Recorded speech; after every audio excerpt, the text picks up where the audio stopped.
Hello everyone. तो कैसे हैं आप लोग? होप सो आप बढ़िया होंगे। मैं बता दूं, मैं भी ठीक हूँ सर। ऑलरेडी 5 पेपर का मैंने सर्टिफाइड कॉपी एनालिसिस डाल चुका हूँ।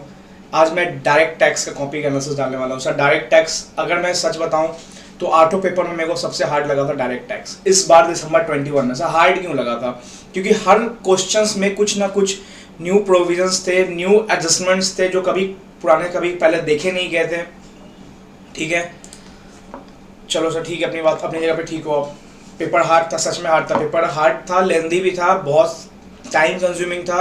4 बजे सेंटर खाली होना चालू हुए थे डायरेक्ट टैक्स के पेपर के बाद। और एज अ पर्सनली मेरे को लगा था अगर मैं फेल करूंगा तो डायरेक्ट टैक्स में फेल करूंगा और कोई पेपर में फेल नहीं कर सकता था। डायरेक्ट टैक्स पेपर सच में इतना हार्ड था मैं क्या बता रहा हूँ। अगर जिसने क्वेश्चन प्रैक्टिस नहीं किया होगा ना, उसके लिए सच में बहुत हार्ड था डायरेक्ट टैक्स का पेपर। ठीक है, कुछ बातें बताऊंगा आपको कि डायरेक्ट टैक्स पेपर पढ़ा कैसे जाना चाहिए, क्योंकि बहुत वास्ट है डायरेक्ट टैक्स। सच में बताता हूँ, बहुत वास्ट है सर। आप डायरेक्ट टैक्स में कितने आए थे आपको? वेट, ठीक है सर। डायरेक्ट टैक्स में आई गॉट 52 मार्क्स। ठीक है, 52 मार्क्स थे, ठीक ठाक थे, बढ़िया थे। क्योंकि मेरे को पर्सनली लगा कि अगर मैं फेल करूंगा डायरेक्ट टैक्स में फेल करूंगा सर। 52 मतलब 28 आपको इसमें आए हैं और आपको मतलब 24 मार्क्स थे। बढ़िया था। एमसीक्यू मेरा बढ़िया गया था, दैट्स वाई मैं आराम से उसको टैकल कर पाया। पेपर जितना भी हार्ड था, एमसीक्यू अच्छे आए थे। सारे न्यू एमसीक्यू में भी बहुत सारे न्यू प्रोविजंस थे। असेसमेंट से 3-4 एमसीक्यू था, बहुत छोटे छोटे माइनर एमसीक्यूज पूछे गए थे, बहुत छोटे छोटे कॉन्सेप्ट से।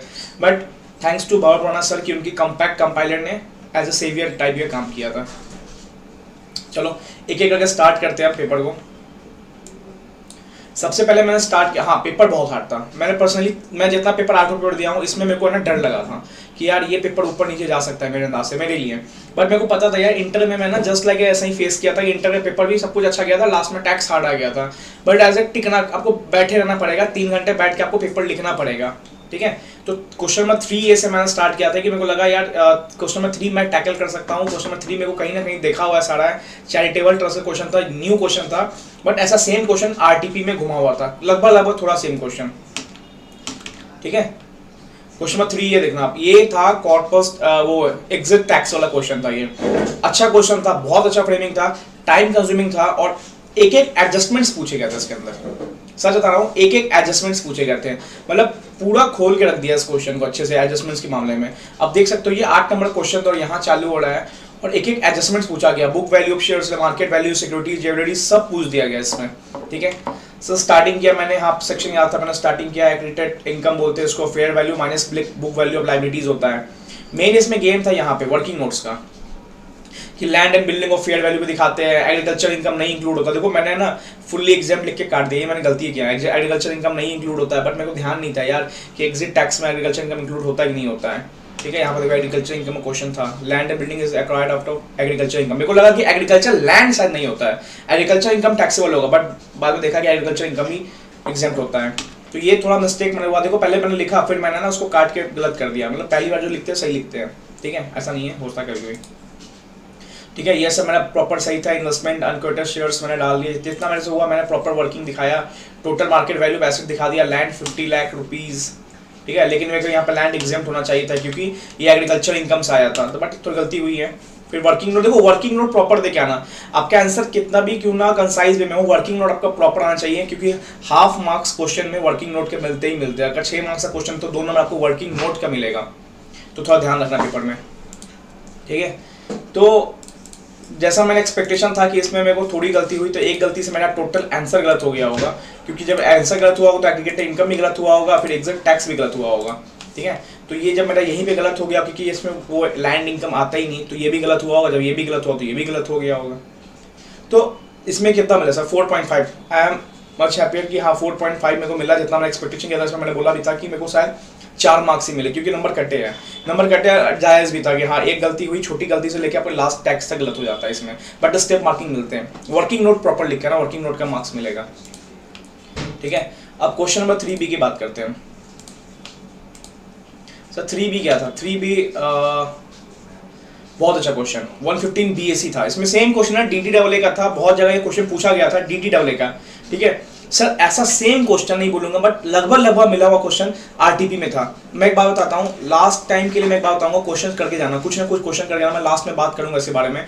ये क्वेश्चन आरटीपी में था। भंवर पुराण सर ने लास्ट में अपने वेबसाइट में ना एक पतली सी बुक रखी थी, वहाँ पे RTP compilation, MTP compilation past year था, तो उसमें ये आरटीपी का क्वेश्चन कहीं ना कहीं था। लास्ट में सब गेम था इसमें ये वाला, assume in he opts for section 115 BSc. अब जब आदमी 115 बीएससी ले लेता है ना, तो उसको ना तो हाउस प्रॉपर्टी का कुछ मिलता है, ना तो ग्रॉस सैलरी में से उसको वो 50,000 डिडक्शन कुछ नहीं मिलता है। नॉर्मली बोला जाए तो डिडक्शंस भी नहीं मिलती है टीसी वाले। तो यहाँ तक तो सब कुछ बढ़िया चल रहा था मेरा, मैंने प्रॉपर दिखाया, बट वही है लास्ट में ऐसे कहीं ना कहीं मिस्टेक हो, क्योंकि देखो टैक्स है यार, बहुत माइन्यूटली वो पढ़ना पड़ता है, और ये पेपर देने के बाद मेरे को सही में टेंशन हो गया था कहीं अटेम्प्ट न लग जाए। तो ठीक है, एक एक चीज़ मैंने पढ़ा। बहुत बच्चे हो तो लास्ट में ये भी नहीं दिखा कि ऑप्ट फॉर 115 बीएससी बोल रहा है, एज्यूम करने की बोल रहा है, तो बहुत बच्चों ने ऐसा ही लेके बना दिया, तो वहाँ पे नंबर नहीं दिए होंगे इनको। जिसने थोड़ा ये देखा होगा, जो स्टेप्स किए होंगे, वहाँ स्टेप्स में को नंबर मिले। यहाँ पे ये देखो 1450 रेंट फ्रॉम प्रॉपर्टी देखो 180। यहाँ पे कोई भी इसको 30,000 जो भी इसको 24 AB मिलता है वो सब कुछ नहीं मिलेगा। डिडक्शंस कुछ नहीं आएंगे, डिडक्शन चैप्टर 6 से कुछ नहीं आएगा, वर्किंग नोट 3 में डाल देंगे हम कि कुछ नहीं आने वाला है, ठीक है। Deduction investment on housing loan Punjab national bank is not allowed, ये इतना देखो सब टिक लगा हुआ है। तो वर्किंग नोट प्रॉपर होना चाहिए, ठीक है। वर्किंग नोट देखो मैंने आंसर, देखो आंसर ज़्यादा बड़ा नहीं था, आंसर मैंने यहीं पे कंसाइज कर खत्म कर दिया। अब इतना ही बड़ा आंसर करके आओगे नहीं मिलेगा नंबर। तो आपको लास्ट तक है ना, लास्ट तक आपको प्रोविजंस लिखने पड़ेंगे, और लास्ट में ये प्रोविजन आता है, ये तो आपको लिखना पड़ेगा 115 बीएससी का। The following condition also need to satisfy that the person must be resident of India, there is no DTW agreement, ठीक है।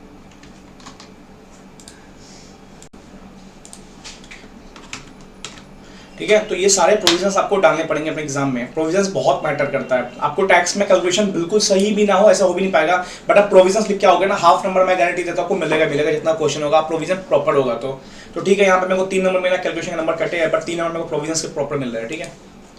सर 4A का बात करते हैं। सर 4 तो ऐसा क्वेश्चन था जहाँ पे सिर्फ TDS TCS दिखने को मिल रहा था, और सेम ऐसे इंटर पेपर मिला था। मैंने डाला भी था कि इंटर पेपर देख के जाना टैक्स के पेपर से पहले, क्योंकि थोड़ा लिंक हो जाता है कि हाँ ये टॉपिक पे आईसाइट दिमाग लगाने को कर रहा है, ठीक है।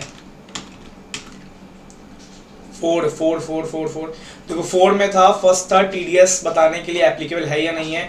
ये ई कॉमर्स ऑपरेटर था, 194A को हिट कर रहा था ये, ठीक है। 194 O को हिट कर रहा था ये, ठीक है। TDS लगेगा नहीं लगेगा, बहुत कम नंबर मिला मेरे को इसमें, पता नहीं क्यों, पर्सनली फील नहीं हुआ मैं। नहीं इसमें सही मिला था, 4B में कम नंबर मिला था। तो देखो TDS का निकालना था, क्वेश्चन निकालना था कि ऑनलाइन ट्रांजेक्शंस पे होता है, वहाँ पे TDS कटेगा नहीं कटेगा। इंडिविजुअल को अगर नहीं भी कर सकते हो इंडिविजुअल, बट उसमें पैन सबमिट करना पड़ता है, 5 लाख तक ऐसा कुछ था यहाँ पे, ठीक है। अदरवाइज ई कॉमर्स ऑपरेटर पे TDS करता है 1% से करता है। तो मैंने पूरा प्रोविजन लिखा, if payment to any resident individual achieve then TDS obligation is not incurred if such individual submit is PAN card and transaction not exceed 5 lakh. Proper डाला है प्रोविजन मैंने, ठीक है। In case of any transaction is on between इतना तो इतना मई, there is a deduction of 25% in rate, proper डाला। बहुत बच्चे को 25% मिस भी हुआ होगा। फिर 0.75 15,000 और 0.75 इस पे 11,250, देखो इस पे लगना था, ठीक है। 20 लाख पे और 15 लाख पे, ठीक है, दोनों पे लग गया। TDS सही निकाला मैंने। लास्ट पे 25 लाख पे 0.75 निकाल दिया, टोटल 60 लाख पे हो गया। इफ रिसीव इतना directly bank account then still TDS deducted. भैया डायरेक्टली मिल ले उससे या घूम के पैसा आए, ट्रांजेक्शंस हुआ है, TDS कटेगा, ठीक है। चलो इसमें मेरे को नंबर अच्छे मिले, 3.5 मिले TDS, thanks to TDS question अच्छे से आता था मेरे को, मैंने अच्छे से करके गया था। 194 बहुत इंपॉर्टेंट था, क्योंकि 194M एक कैश विड्रॉ वाला था, वो पूछ दिया था ICAI ने, तो मेरे को लगा यार कहीं ना कहीं ये हिट करेगा, ठीक है। तो एनालिसिस करना बहुत इंपॉर्टेंट है, पेपर में हर कोई पढ़ के चल जाओगे, हर बहुत वास्ट कंसेप्ट है। अब बात करते हैं आंसर नंबर 4-2 की, ठीक है। सर ये भी TCS का था। TCS कार वाले पे लगता है, जो 10 लाख से ऊपर के ट्रांजेक्शन्स होते हैं ऐसे वाले, वहाँ पे TCS एप्लीकेबल होता है, ठीक है। 1% से TCS करता है, बट पता नहीं क्यों घाटा, सस्टेट में चेक करूंगा इस पर, ठीक है। यहाँ पे डिडक्शन रेट था, ये मेरे को ना थोड़ा प्रैक्टिकल याद आ गया कि मैं जहाँ फॉर्म में काम कर रहा था ना, यहाँ पे कुछ ऐसा केस आया था जब पहली बार TCS एप्लीकेबल हुआ था कार वाले पे, ठीक है। तो ये मैंने देखा, थोड़ा लिंक किया था, बट मैंने ट्राई पूरा किया। देखो इनवॉइस वैल्यू ये वो this that, note number 3 Ford hence value of card 8 lakh, so less than 10 lakh, so no TCS। 10 lakh से नीचे तक का TCS नहीं कटता था, चाहे कार्ड लग्जरी हो, कोई भी लग्जरी कार्ड हो, कुछ भी कार्ड हो, नहीं कटेगा। और कुछ इसका टाइम लिमिट था, 1 अक्टूबर के बाद ये TCS का प्रोविजन आया था, उसके बाद ये TCS कटता था। तो इस समय ये TCS कटने का प्रोविजन नहीं था, बट सामने वाले ने पता नहीं 1 नंबर दिया तुम्हें, आई ऑल्सो डोंट नो, देखेंगे सजेस्टेड में। सो 4B सर 4 बेस डिक्टो क्वेश्चन फ्रॉम भगवान सर के मैंने कंपाइलर से बना के गया था, ठीक है, बट कहते नहीं है टेंशन में क्वेश्चन भी आपको देखा हुआ ना गलत होने लगता है, तो बस बनाया मैंने, प्रोविजन डाला, नॉन रेजिडेंट क्वेश्चन था ये था। देखो इस बार अगर लोग पास किए होंगे डायरेक्ट टैक्स में अच्छा नंबर लाए होंगे ना, उसके पीछे रीजन होगा आपको इंटरनेशनल टैक्सेशन। बहुत इजी पार्ट था इंटरनेशनल टैक्सेशन का, बस जिसने ना थोड़ा नर्वस नहीं हुआ होगा ना वो आराम से इसको टैकल कर पाएंगे। इंटरनेशनल टैक्सेशन से अगर सच बताऊं तो मेरे को 25 नंबर का प्रैक्टिकल ऐसा मिला जो डिक्टो क्वेश्चन था, डिक्टो कहीं आरटीपी या कहीं ने पास पेपर मिला हुआ है क्वेश्चन, ये भी डिक्टो क्वेश्चन था, ठीक है। भवनाथ सर का तो ये पहला क्वेश्चन बुक का था, मैं अभी बता दूंगा पहला या दूसरा क्वेश्चन बुक का था ये वाला, ठीक है। मैंने अपना स्टार्ट किया बनाना, प्रॉपर्ली मैं बना ही रहा था, सब कुछ निकल गया, लॉन्ग टर्म गेन निकाला, ये वो दिस दैट। देखो वर्किंग नोट देखो, वर्किंग नोट देखता है आईसीआई वाला एग्जामिनर चेकर वर्किंग नोट देखेगा आपका, ठीक है। तो वर्किंग नोट प्रॉपर देखे ना, जितना दे सकते हो।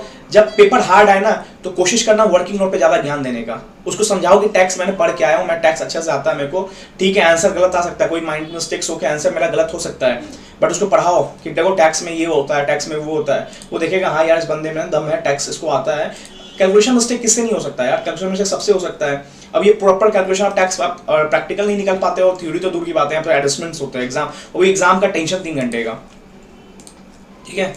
तो यहाँ पे चलो ठीक है, यहाँ पे मेरे को 2.5 मिले, बट ठीक है चलेगा, बट वही बोल रहा हूँ प्रॉपर नोटिंग। मैं देख रहा हूँ मैं हर क्वेश्चन में नोटिंग है, मैंने अपने दोस्त को बाहर बताया देख मेरा कोई क्वेश्चन प्रॉपर सही होगा, फाइनेंस से सही होगा पता नहीं मेरे को, बट मैंने इतना प्रोविजंस लिखा है ना सामने वाले को, प्रोविजन मेरे को पूरा आता था, आंसर सही गलत हो मेरे हाथ में नहीं है, तो मेरे को सारे प्रोविजन नंबर मिला। मुझे लगता है एक भी क्वेश्चन मेरा सही नहीं होगा, बस एक ट्रांसफर प्राइसिंग का क्वेश्चन कैलकुलेशन छोड़ के, और उसमें मैंने प्रोविजन गलत कर दिया। तो जहाँ एक कैलकुलेशन सही होगा बट उसके अलावा प्रोविजन गलत कर दिया मैंने, ठीक है। तो यहाँ मेरे को 2.5 मिले, बढ़िया था, मेरे को ठीक लगा। 3 नंबर मेरे को मिलेंगे, 3-4 मैं सोचा था कहीं हो सकता है मिस्टेक मैंने किया होगा, कैलकुलेशन मिस्टेक किया होगा, वो सजेस्टेड देख के मैं बता पाऊंगा, ठीक है।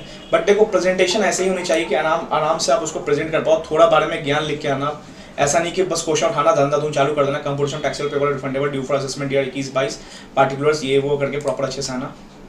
लाइन में नहीं भी डालोगे चलेगा, बट अच्छे से प्रेजेंट कर देना थोड़ा टैक्स में। 6 से सर 6 से तो मेरे को लगा कि यार मेरे लिए तो ये लॉटरी लग गया, क्योंकि मैंने GRR पढ़ा था सर से, और उन्होंने पढ़ाया भी था, थोड़ा मोड़ा समझाया था जब मैं क्लासेस ली थी, तो थोड़ा मुझे लगा कि हाँ जब जहाँ पे ना AAR क्या बोलते हैं इसको, जहाँ पे सार लगता है वहाँ पे GRR नहीं लगता, ठीक है। तो मैं बोला यार ये तो बन जाएगा मेरे से, और मेरे को लगा कि ये ना उनके RTP कंपाइलेशन में भी था क्वेश्चन, बट जब मैंने आंसर अपना सजेस्टेड मेरे ये पेपर जो आया मेरे को लगा यार देखो जहाँ पे सार लगता है वहाँ पे GRR नहीं लगेगा, बट जब आंसर आया ना तो मैं कंफ्यूज कर गया। चलो अब हम देखते हैं question number 2। Sir second question क्या था?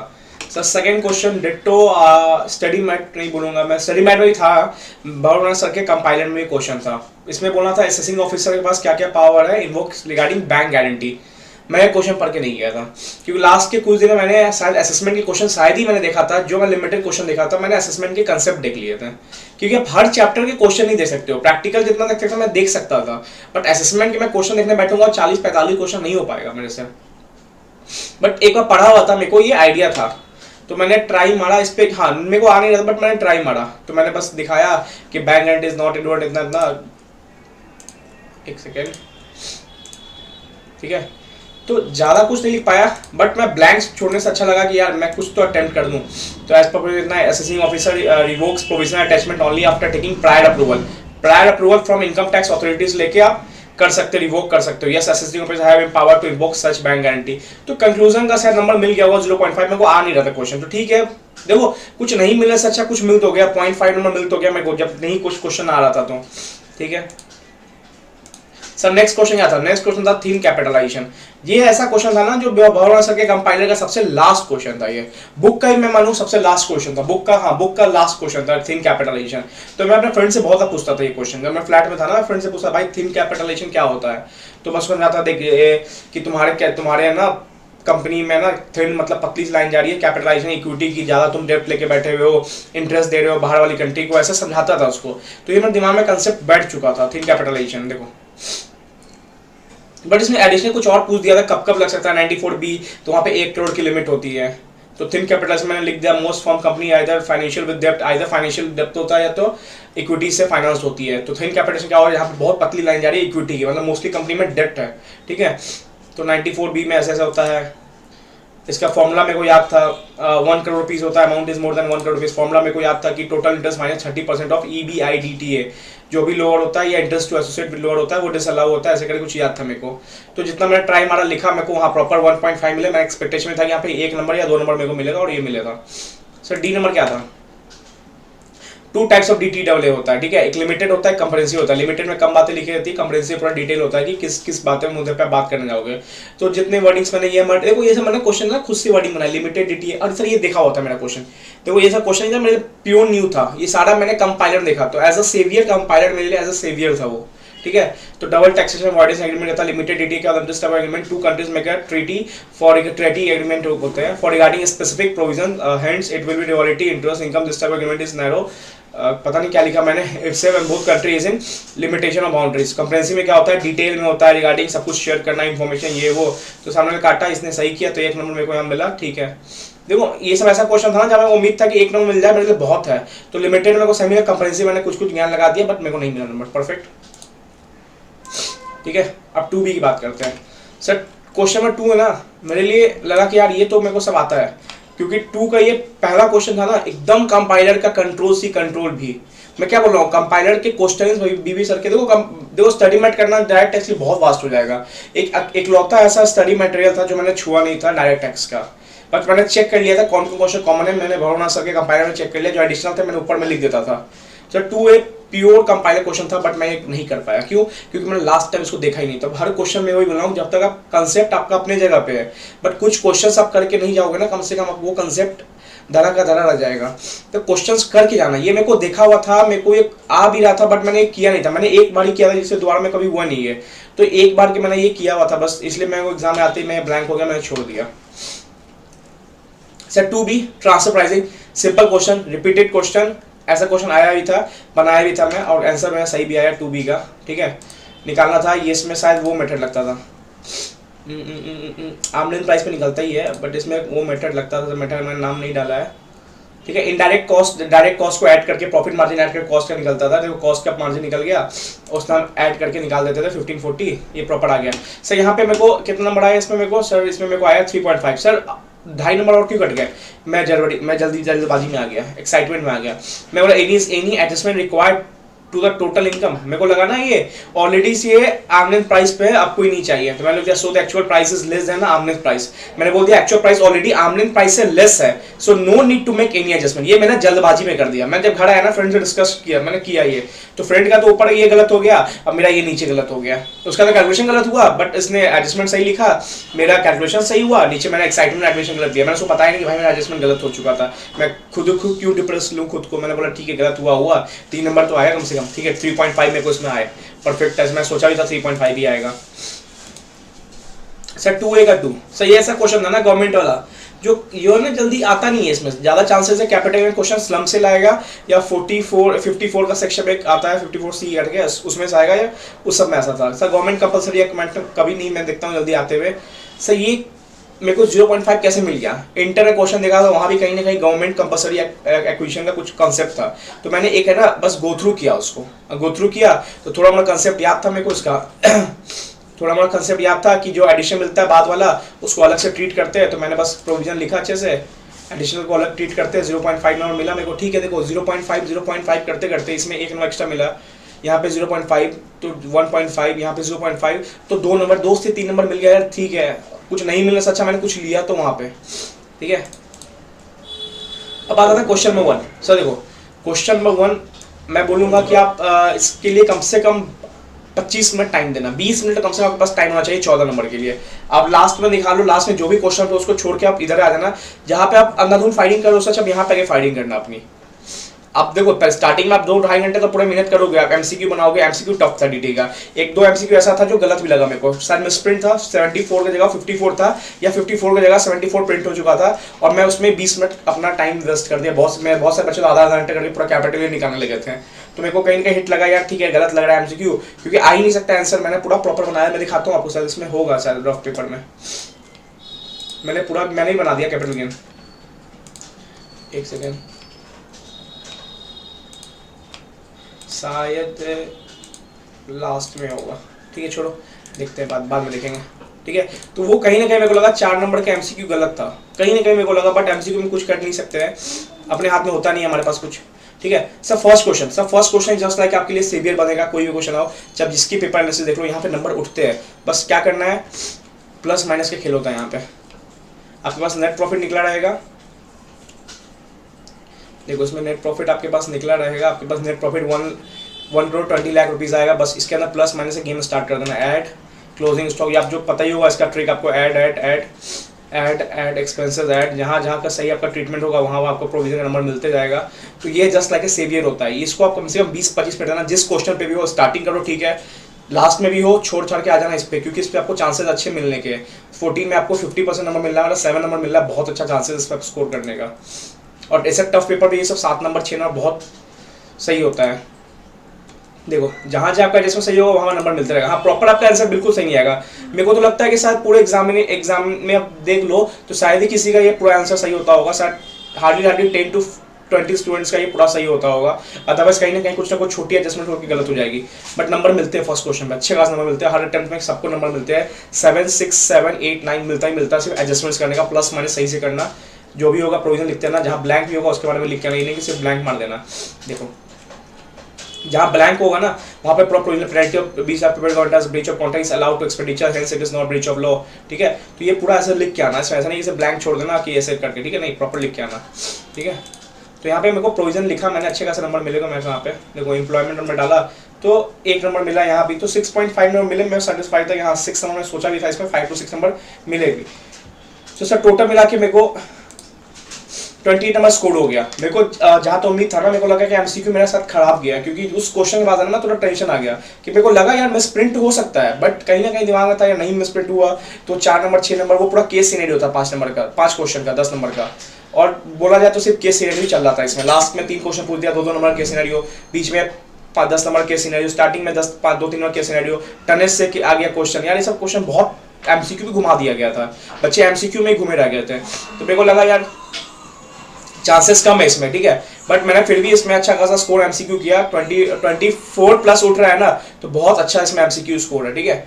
चलो सर कुछ टिप्स बता दो इसके लिए। देखो कंपाइलर, अगर पावर मास्टर कंपाइलर है तो मैं बोलूँगा आराम से पूरा कंपाइलर करके जाना, पूरा कंपाइलर करके जाना। अगर आपने एक बार किया हुआ होगा तो सेकेंड टाइम रिवाइज करना कम से कम कंपाइलर को, कुछ ऐसा टॉपिक छोड़ के मत जाना। आईसीआई पेपर हार्ड बनाएगा तो आईसीआई छोटे टॉपिक्स उठाता है, जैसे मैंने स्पेकुलेटिव बिजनेस का दिखाया, वहाँ से 4-4 नंबर का क्वेश्चन आया हुआ है, सब कंपाइलर का, थिन कैपिटलाइजेशन कंपाइलर का है, पूरा इंटरनेशनल टैक्सेशन कंपाइलर से आया हुआ है, ठीक है। तो इंटरनेशनल टैक्सेशन क्वेश्चन कम से कम इंटरनेशनल टैक्सेशन तो क्वेश्चन देख के जाना कम से कम पूरा 30 नंबर 25 नंबर आपके लिए बहुत प्लस पॉइंट होगा, और ज़्यादा हार्ड नहीं आता है इंटरनेशनल टैक्सेशन, किसी किसी टाइम में हार्ड आता है, बट ठीक ठाक लेवल का आता है, ठीक है। सेकंड क्या sir, must do some question before preparing for examination. बहुत सारे लोग है ना सिर्फ प्रोविजन पढ़ के चले जाते हैं, उनको लगता है कि हो गया, नहीं, कुछ क्वेश्चन हाथ से लगा के जाना, हाथ से नहीं भी लग रहा ना तो कुछ क्वेश्चन देख के जाना। मैं तो बोला कुछ क्वेश्चन लगा लेना कम से कम, आपने लास्ट क्वेश्चन कुछ रखा होगा, हर टॉपिक पे क्वेश्चन लगा लो, कैपिटल में 4 क्वेश्चन लगा लो, पीजीपी छोड़ दो, ठीक है, पीजीपी छोड़ दो, कैपिटल लगा लो, चाहे ट्रस्ट पे लगा लो 2-3 क्वेश्चन अच्छे, मान लो एसईजेड पे लगा लो एक क्वेश्चन लगा लो, ठीक है, मैथ पे 1 क्वेश्चन लगा लो। तो सब जगह ना एक क्वेश्चन आप सिलेक्ट कर रखो, अपना कंपाइलर बना के रखो। इसलिए बबल बना सका, मैं लास्ट टाइम कंपाइलर उन्होंने साइट पे डाला था, आरटीपी एमटीपी मॉक टेस्ट जो भी था पास पेपर, उसका कंपाइलर बना लिया, सब चैप्टर का कुछ ना कुछ कंसेप्ट था वहाँ पे, तो मेरे को उसमें से बहुत सारे एडजस्टमेंट मिले देखने को यहाँ पे, तो बहुत सारा चीज मेरा वहीं पे क्लियर हो गया। सर देखो कंसेप्ट वास्ट है, ठीक है, कंसेप्ट बहुत बड़ा है, बहुत बड़ा समुंदर है, डीटी पर्सनली बता रहा बहुत समुंदर है, मतलब है ना एमसीक्यू आएगा ना, बस एमसीक्यू लगेगा यहीं पे वो खत्म हो गया, जबकि एमसीक्यू आंसर और अंदर जाके ना यहाँ पे मिलेगा आपको लगेगा यहीं पे आपका कोई ऑप्शन आ जाएगा, आप टिक मार के आ जाओगे, बट नहीं, आपको थोड़ा और अंदर डीप में जाना पड़ेगा। तो एमसीक्यू का भी है ना मिराज टाइप का होता है, मतलब आपको ना इल्यूजन देगा कि आपको लगेगा यस सी नंबर आपका ऑप्शन मिल भी जाएगा, आप टिक मार के आ जाओगे, नहीं, उसके अंदर का कंसेप्ट अच्छा जाना और अंदर जाके आपको आंसर मिलेगा इसका डीटी का। तो एमसीक्यू के मैं बोलूँगा ठीक है, आप अपना डाइजेस्ट देख लो, बढ़िया है, क्योंकि एमसीक्यू डीटी में पर्सनली बोल रहा हूँ कि कुछ देख के जाना, कंसेप्ट बहुत क्लियर होता है एमसीक्यू का। किसी का सीरीज देख लो एमसीक्यू का, 100 सीरीज देख लो, 100 क्वेश्चन में बहुत सारे क्वेश्चन क्लियर हो जाएंगे आपको, ठीक है। तो चलो इतना ही था, डेट सेट था, नंबर ठीक ठाक आएंगे। डीटी का पेपर इस बार देखा जाए तो जुलाई टर्म से थोड़ा ठीक ठाक आया था, जुलाई टर्म भी थोड़ा हार्ड था, तो कहने को जुलाई 80 था तो इस बार का 60 था, इस बार ऐसा नहीं कि एकदम ईजी था, इस बार पेपर 60 था, जुलाई का 80 था, तो ठीक है। पेपर ऐसा हार्ड बनते रहेंगे, 2 पेपर SCMP DT में ऐसे ही खेल रहा है। इनडायरेक्ट टैक्स आपको और आपका जो भी इकोनॉमिक है वो ठीक ठाक चल रहा है, तो इनडायरेक्ट टैक्स में आप नंबर स्कोर कर सकते हो। DT में बोलूँगा आराम से करो, जितना करवाया किया जाओ, मल्टीपल रिवीजन करो, क्वेश्चंस करके जाना। मैंने भी फर्स्ट टाइम मॉक दिया था ना, जब मैं सिर्फ प्रोविजन पढ़ के गया था, तो आई गॉट शायद 51 मार्क्स, देन मैं क्वेश्चंस करके गया, देन आई गॉट 72 मार्क्स, ठीक है। तो क्वेश्चन करके जाओ, इम्पैक्ट पड़ता है इस पर, ठीक है। चलो ऑल द बेस्ट।